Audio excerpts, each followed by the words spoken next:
Hello and welcome. My name is Benjamin Carano, and welcome back to the shop for part 2 of building a motorized bicycle from start to finish. In this tutorial we will be building the frame, putting together front fork, frame, handlebars, etc. As I mentioned earlier, all the parts that I'm using are in the description of the first video. That's part 1 of building a motorized bicycle. So check that out for the parts. And support this channel, subscribe, comment if you have any questions. It's building time. First, I'll give you a quick overview of the parts I'll be using to put together the whole frame. This is the CDH silver aluminum frame, and if you haven't noticed, I had a bicycle shop press in the bottom bracket bearings as well as the headset bearings. I was attempting to do these on my own with threaded rod and washers and nuts to press them in, but it was a little bit tighter of a fit than I was expecting, so I just had a bicycle shop do it for me. So here at the bottom we have the Fiction Savage American bottom bracket bearings with a 2-inch diameter here and a 19mm inner diameter for the axle. And this is the Cane Creek headset, one bearing on the top and another bearing on the bottom, which will fit the 1 1/8 inch steer tube of the front fork through them. This is the front fork, which I will also be using to slide up through the headset, 1 1/8 inch steer tube diameter, and for a 26 inch wheel. I'm also going to be putting the handlebars on. These are just the Retro Cruiser Sunlight aluminum handlebars. And to attach the handlebars to the front fork steer tube, this is the stem right here, and it basically has 4 screws here that tighten down on the handlebars, which go through that hole, and the steer tube, which goes through the bigger hole here. Now, to determine the height of the handlebars, I'm using 3 spacers from the spacer kit that I bought, and these will basically just go over the 1 1/8 inch steer tube before the stem goes on to give adjustment for the height of the handlebars.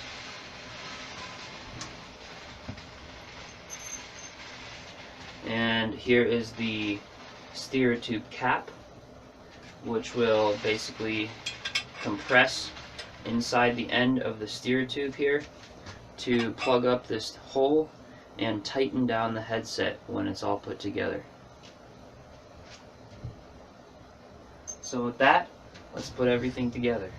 To assemble the front fork, I am first going to press the steering tube through the headset, and it might take a little bit of trial and error wiggling around to really click in. There it goes. And now that the steer tube is through the headset and can turn smooth, we're going to put 3 of these spacers over the top here, and you can use however many of these you want. I've got some skinnier ones too, but I really liked the height of 3 spacers for my handlebars. Then the stem will go on top of that, and the steer tube cap will basically pop on. It's a little bit tight right now. We'll be loosening it up and compressing everything down. Another procedure you are probably going to have to perform before assembling the front fork is cutting the steer tube to length. If I remove the steer tube cap, you can see that the steer tube does not stick up higher than the top of the stem here. In fact, it actually sits slightly below the top of the stem. You can see there, I've got the stem here, and then the steer tube is that little edge that sits slightly below. Now the reason we want space above the steer tube before this top of the stem is so that this little metal ring on the compression cap can sit below the stem, so the top of the cap is flush with the top of the stem. So I already made my cut, but I'm going to show you guys how I went about it.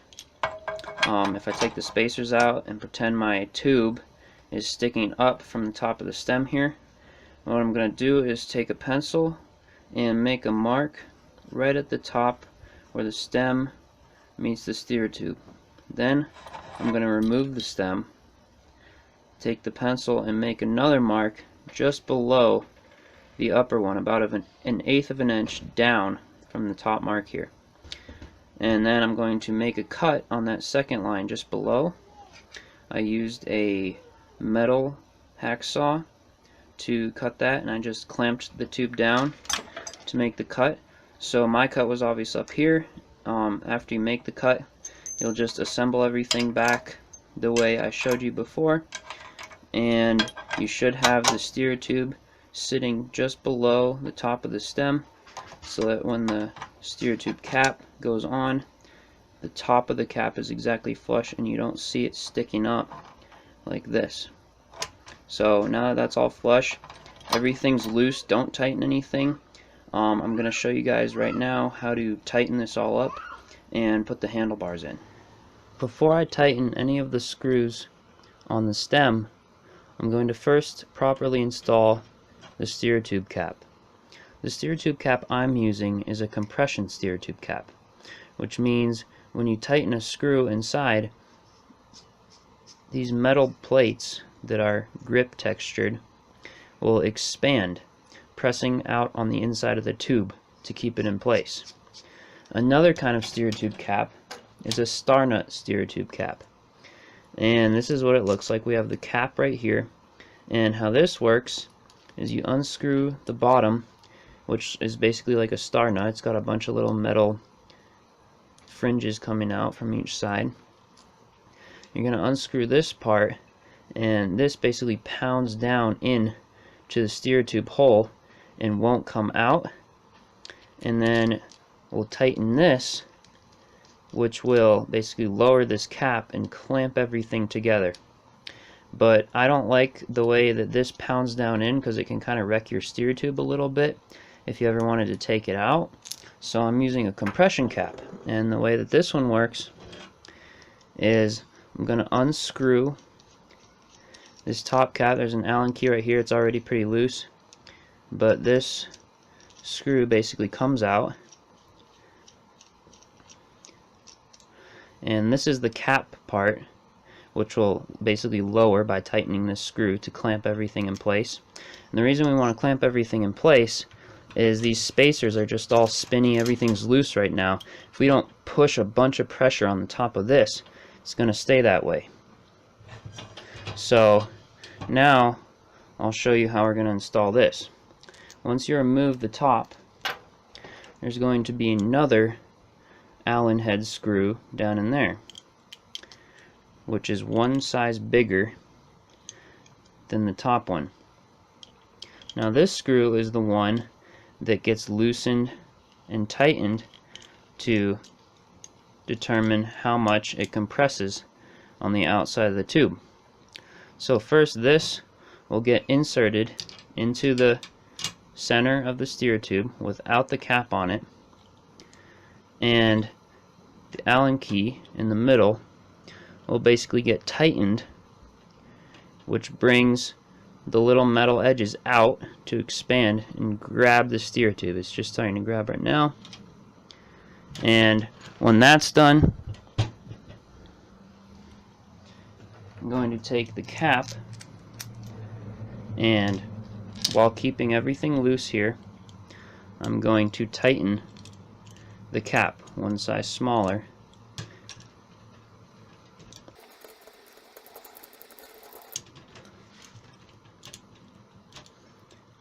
And this cap is something that you want to get really tight, because that's what's going to apply the upper force to push the stem down and tighten up all the spacers. So put it as tight as you can probably go, not super tight, but really snug for now, because we still want to be able to really, with a lot of push, it needs to be a little bit tighter. With a lot of pushing force, we still want to be able to move the stem back and forth a little bit for adjustment when we mount the handlebars to make sure they're straight. So you can see here that nothing is loose.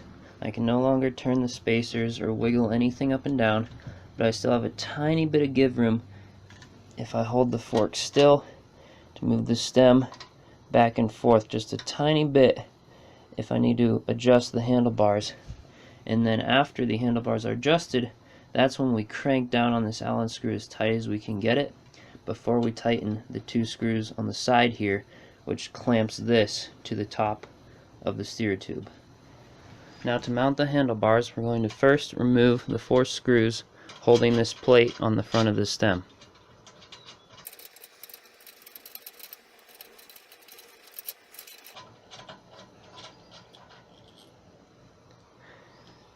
Now when the plate is out and the 4 screws are out, we're just going to set those aside for now. Then I'm going to take the handlebars, and you'll see that there's a little space in the middle here where the diameter is a little bit bigger than the regular handlebars, and it's got a little bit of grippy texture. We're going to take that and rest it in this half circle, hold it in place. We're going to take the front plate and put it on right over that, and then begin tightening the 4 screws. I'm just going to get them started by hand.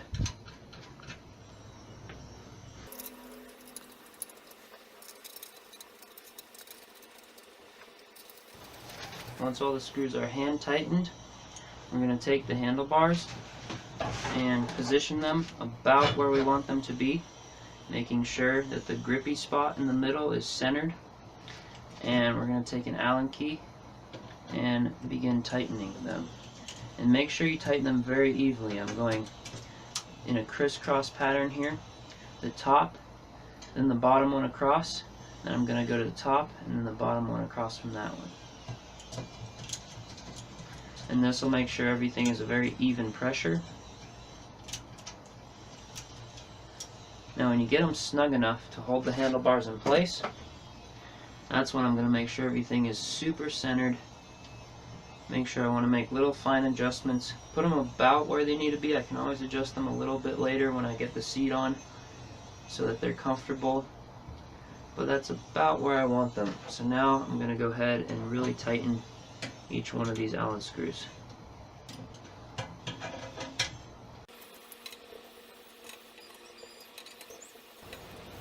Now that the 4 screws holding the handlebars in place are tight, I'm going to position the handlebars so that they are centered in line with the front wheel and front fork and not turn too far right or left.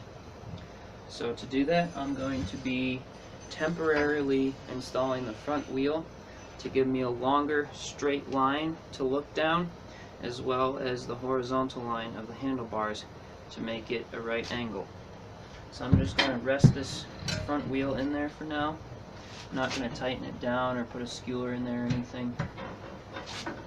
Now that that's rested in there, I'm going to basically hold the front fork in place while adjusting the handlebars left and right until I feel that they're very centered and I have a good 90-degree angle from the straight across of the handlebars to the straight forward of the wheel. Now that looks pretty good there. We can take the front wheel out now.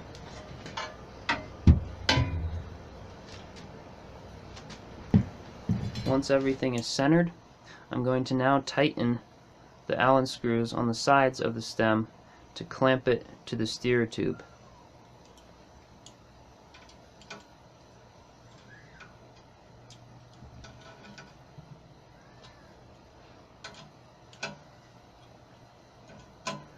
Now before I get them too tight, I'm just tightening them so they're not loose. Now is the time where I'm actually going to tighten this top Allen screw in the steer tube cap as tight as I can possibly get it to clamp everything down super tight.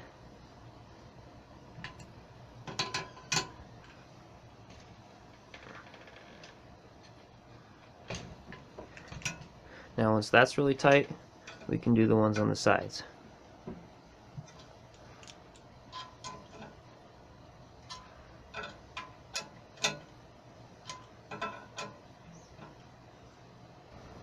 So that's it. I have a completed frame which is ready for the motor to be mounted, and I'll be showing you how to do that in the next tutorial. If you're having any questions of what parts I'm using or where I got them, check out the description in the first video. I have a picture and a link to where I got every part. if that's helpful. And if you have any questions or comments or want to share your build, please comment below, and don't forget to subscribe. Thank you.